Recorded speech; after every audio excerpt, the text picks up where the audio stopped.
Bien, vamos a tener la lección bíblica de la serie que se titula La vida escondida. ¿Escondida dónde? Más bien escondida en quién. Nuestra vida cristiana está escondida con Cristo en Dios. Si de verdad hemos muerto con Él y hemos resucitado con Él. Los invito a abrir la Sagrada Escritura en el libro del Apocalipsis, capítulo 12. Apocalipsis, capítulo 12.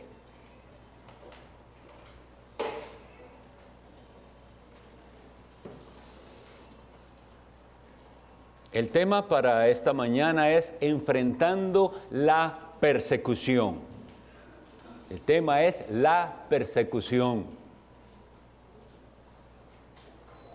Apocalipsis 12 dice así: apareció en el cielo una gran señal, una mujer vestida del sol, con la luna debajo de sus pies, y sobre su cabeza una corona de 12 estrellas. Y estando encinta, clamaba con dolores de parto en la angustia del alumbramiento. También apareció otra señal en el cielo. He aquí un gran dragón escarlata, que tenía 7 cabezas y 10 cuernos, y en sus cabezas 7 diademas. Y su cola arrastraba la tercera parte de las estrellas del cielo, y las arrojó sobre la tierra, y el dragón se paró frente a la mujer que estaba para dar a luz, a fin de devorar a su hijo tan pronto como naciese. Y ella dio a luz un hijo varón, que regirá con vara de hierro a todas las naciones, y su hijo fue arrebatado para Dios y para su trono. Y la mujer huyó al desierto, donde tiene lugar preparado por Dios, para que allí la sustenten por 1260 días. Después hubo una gran batalla en el cielo. Miguel y sus ángeles luchaban contra el dragón, y luchaban el dragón y sus ángeles, pero no prevalecieron, ni se halló ya lugar para ellos en el cielo. Y fue lanzado fuera el gran dragón, la serpiente antigua, que se llama Diablo y Satanás, el cual engaña al mundo entero. Fue arrojado a la tierra, y sus ángeles fueron arrojados con él. Entonces oí una gran voz en el cielo que decía: ahora ha venido la salvación, el poder y el reino de nuestro Dios y la autoridad de su Cristo.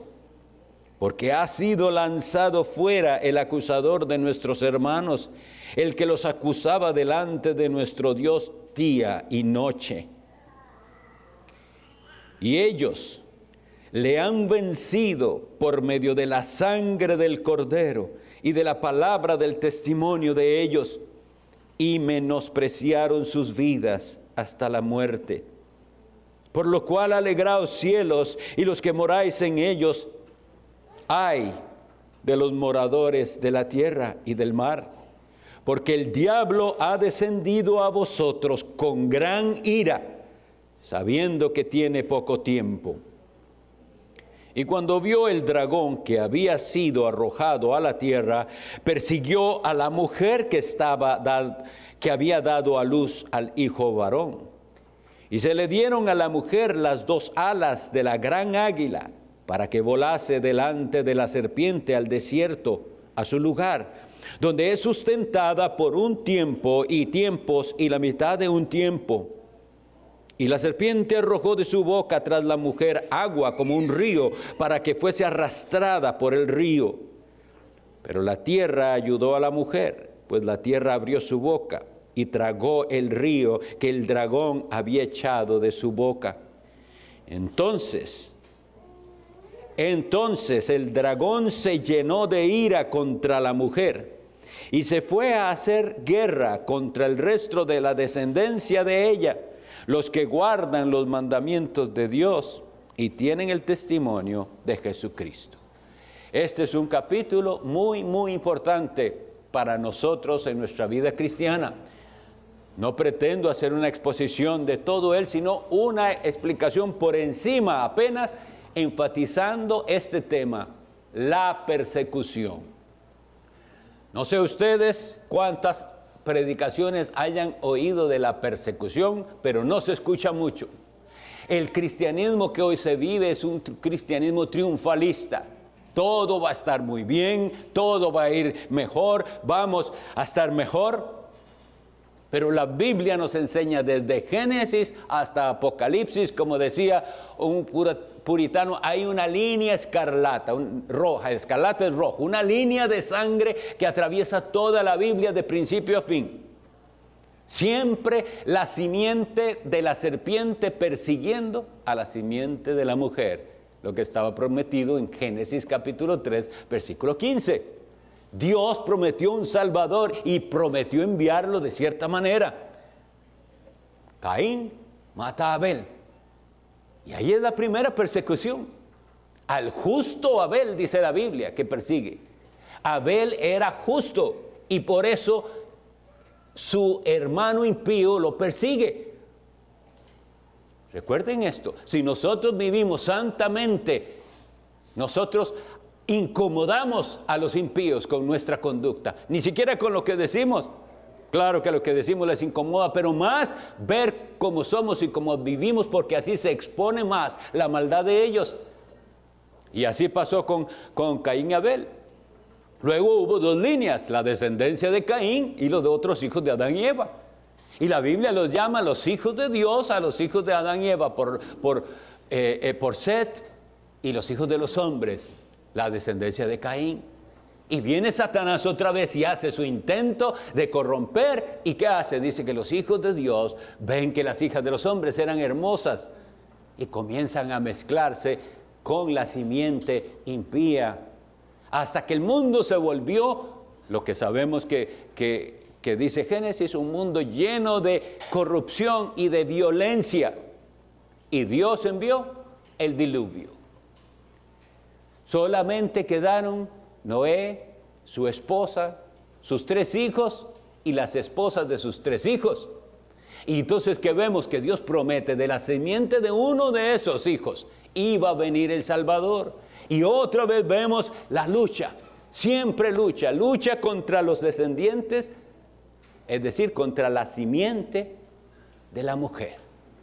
Entonces, veamos esto, ¿por qué se habla tan poco de la persecución si la Biblia de principio a fin nos habla de que el pueblo de Dios es un pueblo perseguido?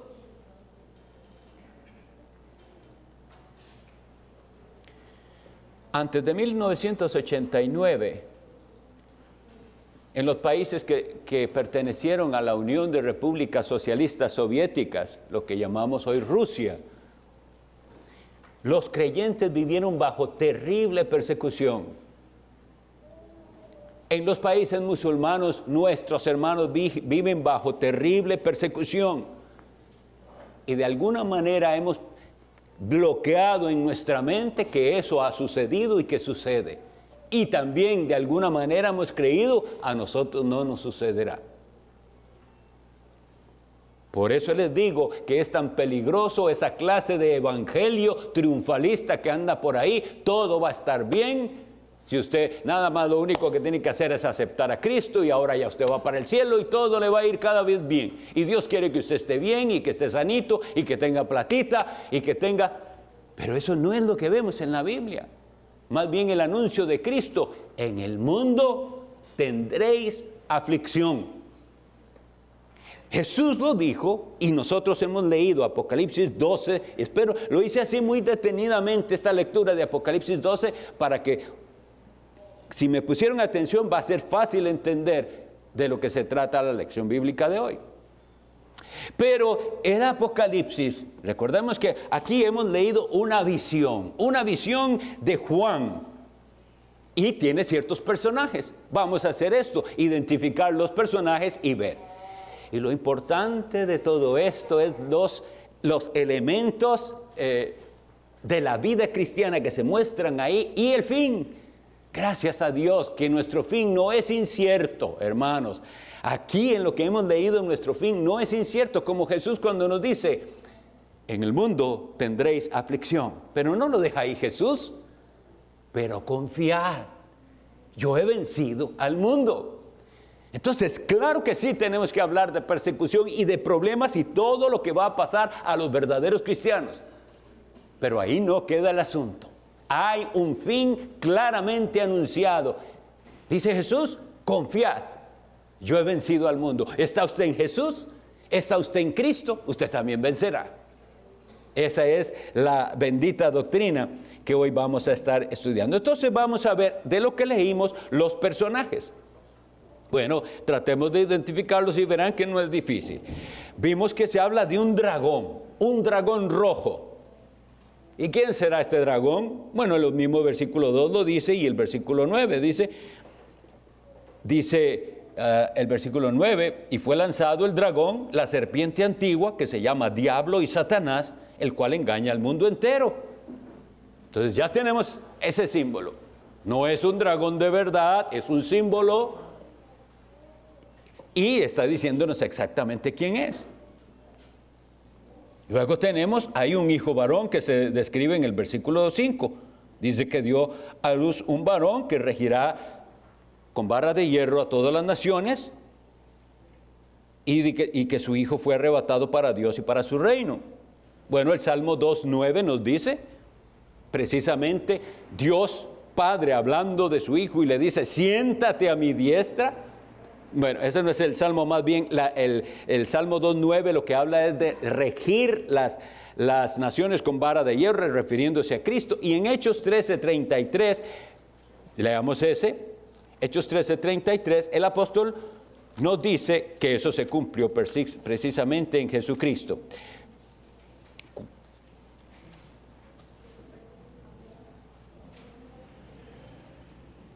Dice así el apóstol Pablo hablando, dice, la cual ha cumplido a los hijos de ellos, a nosotros, resucitando a Jesús, como está escrito también en el Salmo 2, mi hijo eres tú, yo te he engendrado hoy, y ese es el que regirá las naciones con vara de hierro. Entonces, del capítulo 12 que estamos estudiando, ya tenemos identificado al dragón y el hijo varón.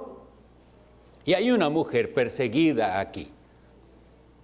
Lamentablemente, han interpretado algunos que esta mujer es la Virgen María, pero no coincide con la enseñanza de la Escritura, porque como les dije, esto representa, esto que se está diciendo aquí ha ocurrido a través de la historia.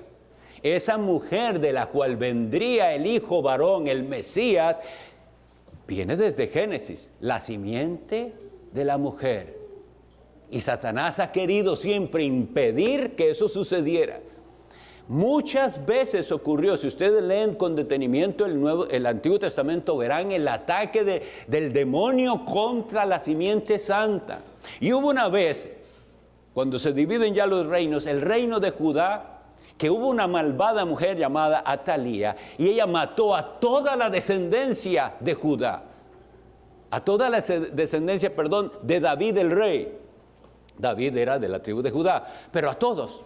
Y él creyó que había matado a todos y reinó por varios años. Pero una tía del heredero lo había escondido y logró que aquel hombre, que aquel jovencito niño estuviera escondido en el templo. El sacerdote lo cuidó por 6 años y luego lo presenta. Satanás estaba entonces desde ahí atacando a esa mujer que iba a dar a luz al hijo varón. Vean siempre el ataque hacia la simiente santa, que no viniera el Cristo. ¿Y qué pasó cuando ya vino el Mesías?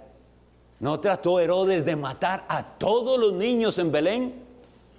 Todos esos episodios son simplemente el cumplimiento de esto, que el dragón estaba persiguiendo a la mujer que iba a dar a luz al hijo varón, al Mesías.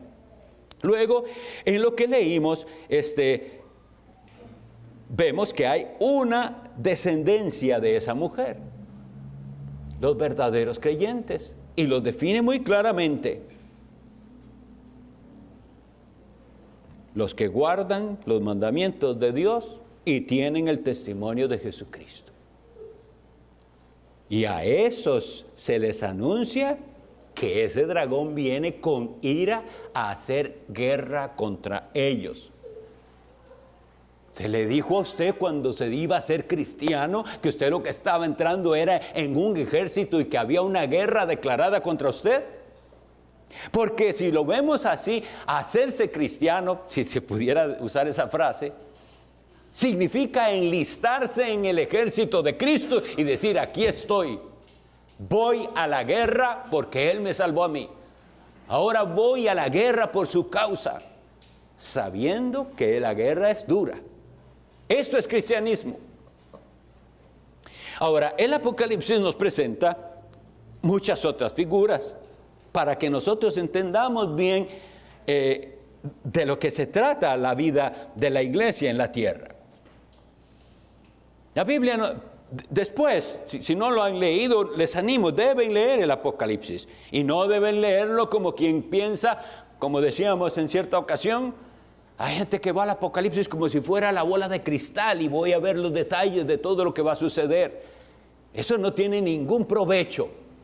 Cuando leemos la profecía de Dios tenemos que ver, ¿y qué tiene que ver esto conmigo? ¿Y cómo me cambia para yo vivir para Cristo, para vencer en esta guerra? ¿Cómo lo hace? Aquí en lo que hemos leído hay cosas muy preciosas que vamos a ver y que se nos llama a hacer. Pero debemos tener entonces un panorama de Apocalipsis. Bueno, se nos habla de una bestia que surge del mar. En la Biblia claramente es el mar, es las muchas gentes, los pueblos. Hay otra bestia que sale de la tierra y se nos habla de una tal Babilonia. Aunque como les decía, yo no voy a exponer aquí todo el capítulo ni el Apocalipsis, solo son recordatorios para que entendamos de qué se trata. La iglesia va a ser perseguida y ese dragón que es Satanás y que leímos ahí, que es la serpiente antigua que se llama Diablo y Satanás. Diablo es acusador y Satanás es adversario. Esos dos son las funciones diabólicas. Acusarnos, acusar al pueblo de Dios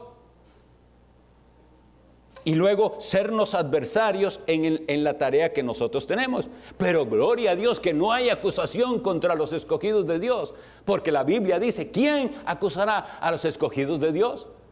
No vale acusación, ha sido echado fuera el acusador, porque Jesús derramó su sangre en la cruz del Calvario. Y nosotros debíamos decir: gloria a Dios, no acepta Dios acusación contra los suyos, porque la deuda fue pagada por Jesucristo, su sangre derramada. Está callado Satanás, debe callar, pero es adversario y él siempre va a seguir intentando. Es una locura la de Satanás, pero sigue intentando destruir a la simiente santa. Entonces tenemos los gobiernos de este mundo representados en esa primera bestia que surge del mar. Las filosofías y religiones falsas representadas en la bestia que surge de la tierra. Y en Babilonia toda seducción pecaminosa. Por eso es que dice que es una gran ramera. ¿Qué hace una ramera sino seducir? Entonces ahí tenemos los tres ámbitos en los cuales el dragón está tratando y de dañar y de entorpecer el avance de esta iglesia. Insisto en que es una locura porque la iglesia vencerá. Está profetizado aquí, lo leímos en el versículo 11. Y ellos le han vencido por medio de la sangre del Cordero y de la palabra del testimonio de ellos, y menospreciaron sus vidas hasta la muerte. Vamos a ir adelantándonos a ver si usted está en el número de esos. También se nos habla en lo que hemos leído que hay un tiempo específico, unos días, 3 años y medio, que representan un tiempo no completo, sino incompleto. Mis hermanos, cuando enfrentemos los ataques del demonio y las persecuciones que nuestros hermanos están en otras partes sufriendo, el consuelo es: esto no es para siempre. Dios tiene un tiempo determinado, unos días contados en los que esta persecución terminará. No es una persecución para siempre, es algo definido. Y Dios, en su infinita sabiduría y providencia, ha hecho que siempre la persecución sea lo que impulsa al cristianismo a ir con más poder. De hecho, esto fue dicho en el año 200, pero un hombre tertuliano dijo: la sangre de los mártires es la semilla de la iglesia. Hoy en día la semilla es la plata que dan la gente. Y con eso quieren hacer el grande el reino de Dios. Como si nosotros, la iglesia de Cristo, fuéramos como cualquier otra empresa o negocio que se maneja económicamente. Bueno, vean qué manera de pensar tan diferente de aquellos hombres del pasado que decía: ¿sabe cuál es la semilla de la iglesia? La sangre que derraman los mártires.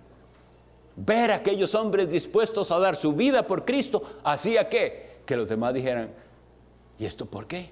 ¿Por qué esta gente está dispuesta a todo por Cristo?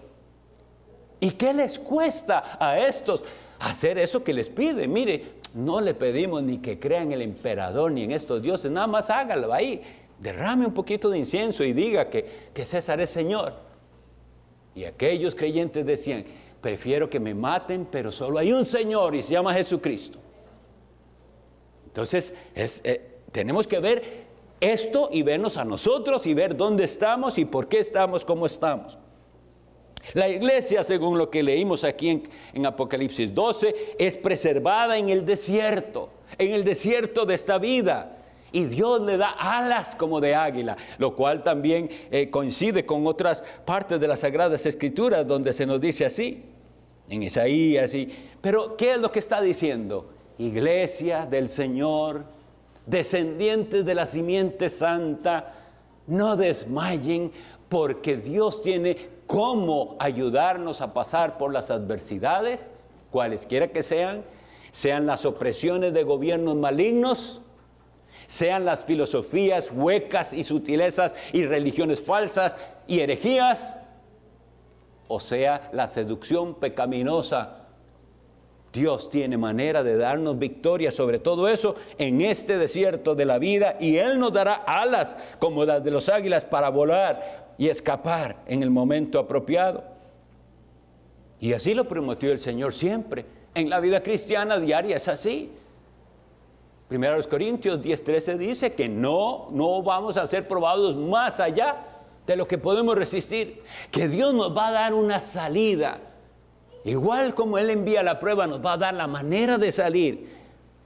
Pero hoy los cristianos no ven la manera de salir, están atrapados y no ven salida a su situación. ¿Por qué será? ¿Por qué será que cristianos no ven la salida a esas situaciones agobiantes? Y parece que los abruma todo lo que pasa. ¿Por qué? ¿Dónde están sus sentidos espirituales atrofiados? ¿O será que están muertos? Los años recientes que hemos vivido con la tal pandemia han demostrado cuán mal está la iglesia, porque en su mayoría, yo sé que no todos, pero en su mayoría se pusieron igual que el mundo, desesperados por un virus. Ahora, vendrán más, y vendrán más pestes, y vendrá lo que sea. ¿Cómo las vas a enfrentar? ¿Cómo las vamos a enfrentar? Como el mundo, entrando en pánico. No, nosotros vamos hacia adelante, vamos a servir a Cristo. Sí, con sensatez vamos a aplicar lo que sea necesario y ya, pero sin entrar en esa desesperación que el mundo tiene. Porque nosotros se nos promete que en el desierto de esta vida Él va a proveer lo que nosotros necesitamos. La persecución es un ataque a la fe.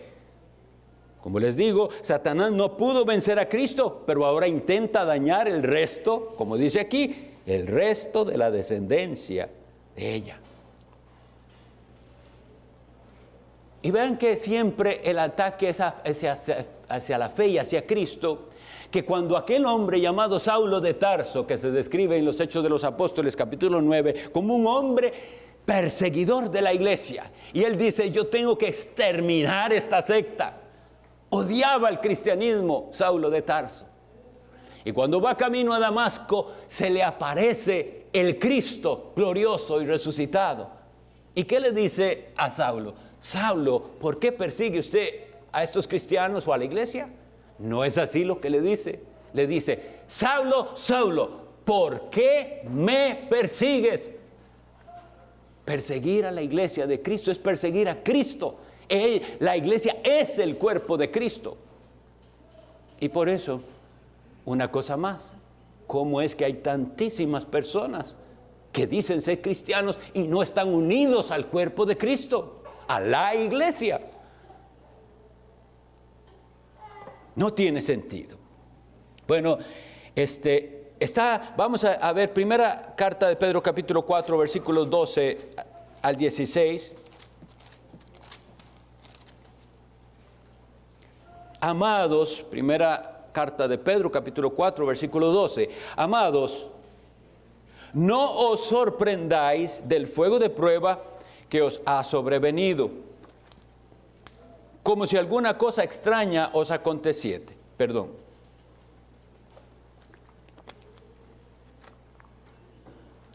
Sino gozaos por cuanto sois participantes de los padecimientos de Cristo, para que también en la revelación de su gloria os gocéis con gran alegría.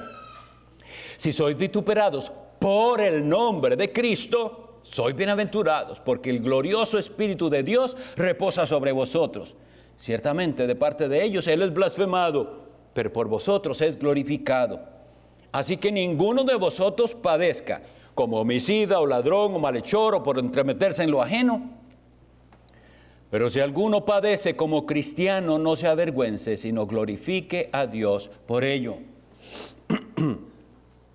Insisto, ¿cuántas predicaciones oímos sobre la persecución? Cuando dice aquí que es algo que no debería ser extraño para nosotros, que es parte de nuestro peregrinaje en esta vida.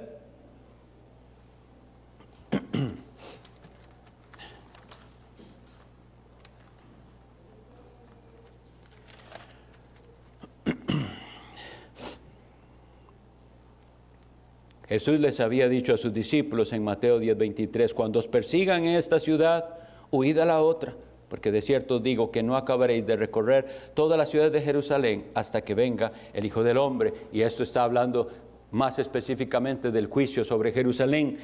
Pero vean que Cristo le había anunciado a los suyos la persecución. Y en Juan capítulo 10, versículo 13, leemos también las palabras del Señor que dicen,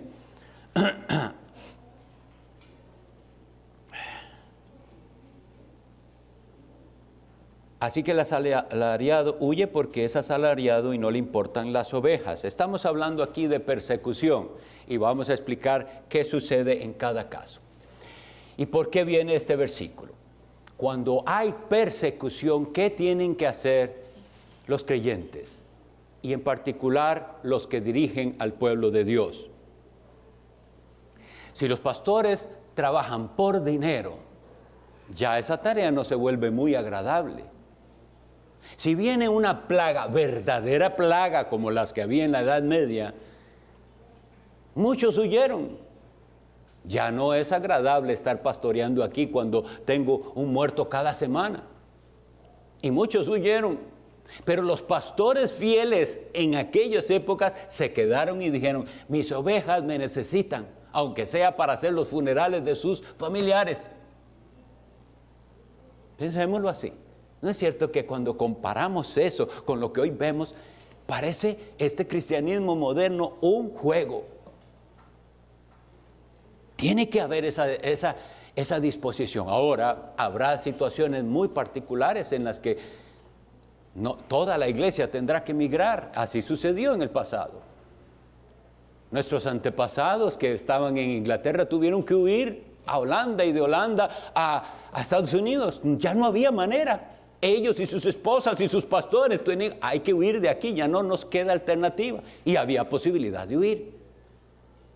Entonces yo no estoy diciendo que es que tenemos que resignarnos y ya, no, habrá ocasiones, pero la cuestión es la actitud. ¿Cuál es su actitud al enfrentar los pesares de esta vida? Sean pesares económicos, sean pesares de gobiernos opresores, sean pesares, lo que sea. ¿Cuál es su actitud? ¿Huir y esconderse? ¿O está haciendo lo que Cristo le dice a su iglesia que haga? Que es que marche en victoria.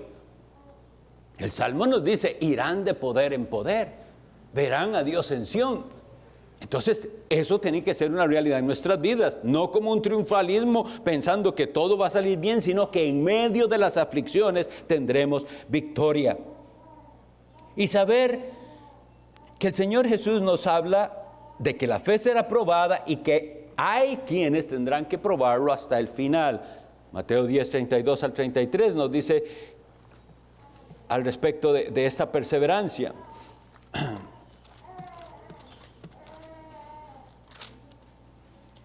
A cualquiera pues que me confiese delante de los hombres, yo también le confesaré delante de mi Padre que está en los cielos. Y a cualquiera que me niegue delante de los hombres, yo también le negaré delante de mi Padre que está en los cielos. Ahora, pensemos en esto, porque es fácil.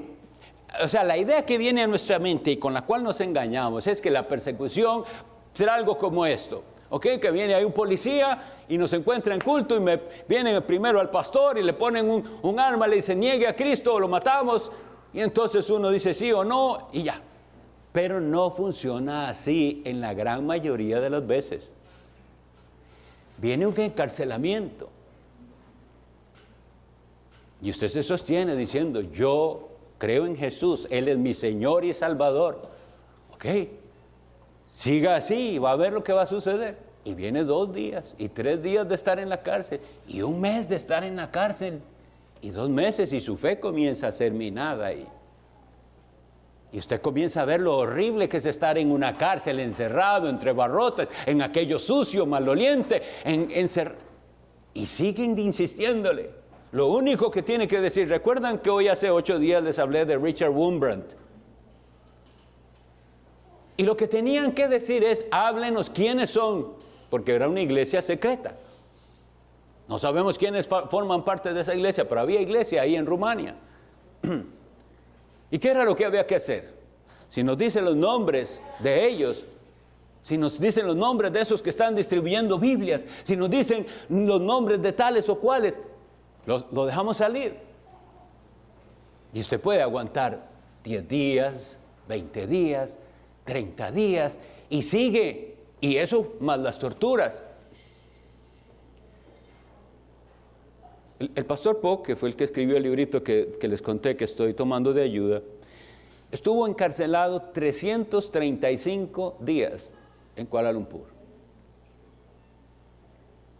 Y ahí es donde vemos, es que conforme pasan los días, cómo se va sintiendo la persona que está en la cárcel. Si fuera que nos van a poner a todos los cristianos junticos, ahí hacemos cultos y nos apoyamos, pero eso no es lo que van a hacer. Nos van a aislar. Si eso se diera, ellos van a tener sus métodos de hacernos sentir miserables. Y ahí entonces sí es donde la pregunta es, ¿va a perseverar hasta el final? ¿Va a creerle a Dios que eso es temporal, que Él va a ponerle fin? Richard Wurmbrand, del que les hablaba, como les digo, hoy hace 8, duró 11 años en la prisión. 11 años en una prisión no es algo fácil. No se trata nada más de niéguelo y le doy el balazo o no. No es así. Es probada la fe. Y por eso solemos decir, mire, si usted no soporta las cosas de ahora, ¿qué le hace pensar que soportará cosas en el futuro? Si eso llegara a darse. Pero como les digo, había 2 bestias y había una ramera también. Todos elementos del dragón para hacer claudicar a la iglesia. Nosotros tenemos la confianza, primero en que Dios vengará a los suyos. Nosotros ahí es cuando yo me imagino que de una manera mejor que nunca los salmos imprecatorios los cantarán los creyentes. Señor, venga tu causa, levántate y juzga estas impiedades. Nosotros vamos a esos salmos y ni sabemos orarlos o cantarlos, pero tienen su razón de ser ahí. Y pedimos que Dios haga justicia. Pero el asunto es, ¿está usted preparándose? La palabra de Dios nos dice que es necesario estar preparado. ¿Y cómo? con su santa palabra. En mi corazón he guardado tus dichos para no pecar contra ti. ¿Qué tanto los está guardando para que si un día usted no tiene acceso a la Biblia, pero estaban aquí atesorados? Memoricé todo lo que pude de la palabra de Dios. Estoy aquí repasando en mi mente los sermones, las exhortaciones que nos daban. Tenemos que estar preparados. Llega ese momento a alguien que, si acaso leía la Biblia, era simplemente la rutina de leerse lo que tenía que leerse, no atesoraba la palabra. ¿De dónde va a coger fuerzas para sostenerse hasta el final? ¿De dónde va a tomar fuerzas? ¿Cómo vamos a responder ante tanta crueldad y maldad? Por ejemplo, si no hemos cultivado el amor y el perdón. Es aquí en la iglesia donde aprendemos a perdonarnos, a soportarnos. Es aquí por medio de la palabra que vemos cómo es nuestro corazón, y entonces cuando vengan las aflicciones y tribulaciones y pruebas, estaremos preparados para, a pesar de eso, amar, y a pesar de eso, perdonar y clamar a Dios que Él haga justicia. Nosotros padecemos muy poco. Una burla aquí y allá, que alguien se burla de nosotros y nos dice fanáticos, y qué gran persecución. Nosotros hoy tenemos que estar trabajando en nuestro carácter, porque si nosotros no trabajamos en nuestro carácter, no soportaremos el maltrato. Y Satanás va a enviar maltrato, a algunos hasta tortura, a algunos, como les digo, la miseria de estar en una cárcel. En la segunda carta de Timoteo, capítulo 3, y ojalá puedan marcar este versículo y tenerlo ahí, para que vean que está en la Biblia. Nosotros pasamos por alto estas cosas. Segunda de Timoteo 3:12. Y también todos los que quieran vivir piadosamente en Cristo Jesús padecerán persecución. Ahí dice que algunos, ahí dice que tal vez, no dice todos los que quieren vivir piadosamente en Cristo Jesús. Ok, lo que entonces nosotros tenemos aquí es una refutación del cristianismo moderno, porque no quieren vivir piadosamente, quieren vivir mundanamente. Y si usted vive mundanamente, nunca tendrá persecución. Usted se pasa como todos los demás, habla como los demás, viste como visten los demás, tiene las mismas modas que el mundo, los mismos intereses, es mundano. Claro, no comete grandes pecados escandalosos porque soy evangélico. Pero si no quiere vivir piadosamente en Cristo Jesús, no vea problema. Satanás no lo va a molestar. ¿A quién va a perseguir? Todos los que quieran vivir piadosamente en Cristo Jesús. Y esto es lo que va a mostrar quién deberá ser de Cristo Jesús. Padecerán persecución.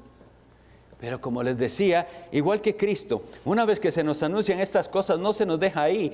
Leamos primera de Juan 5:4. Y si han de poner atención a algo de los que les dije en este día, es estos dos versículos. Segunda Timoteo 3:12 nos asegura que la persecución es para todos, no solo para nuestros hermanos en China o en la India o en Afganistán, sino que de alguna manera nosotros también.